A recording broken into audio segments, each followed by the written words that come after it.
महाराष्ट्रामध्ये म्हणजे महाराष्ट्र हे राज्य असं आहे की या देशामधलं सर्वाधिक प्रगत राज्य म्हणून आपण महाराष्ट्राकडे बघतो आणि महाराष्ट्रामध्ये जेवढे नोकऱ्या उपलब्ध होतात मला नाही वाटत दुसऱ्या कुठच्या राज्यामध्ये इतक्या मोठ्या प्रमाणावरती उपलब्ध होत असतील।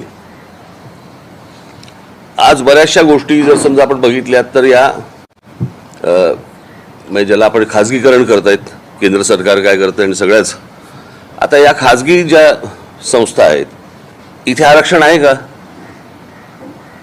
खाजगी ज्या शिक्षण संस्था आहेत इथे आरक्षण आहे का? मग नेमकं किती प्रमाणामध्ये आरक्षण आहे आणि किती जातींना ते मिळणार आहे, किती मुलांना मिळणार आहे, किती मुलींना मिळणार आहे, किती नोकऱ्या उपलब्ध होणार आहेत हे जर आपण तपासणार आहोत का? की फक्त माथी भडकवून फक्त मतं हातामध्ये घ्यायची एवढाच फक्त उद्योग आहे? आपण मला असं वाटतं काही गोष्टी नीट समजून घेतल्या पाहिजेत। हे सगळं जे राजकारण चालू आहे हे कोणाच्या ना कोणाच्या तरी खांद्यावरती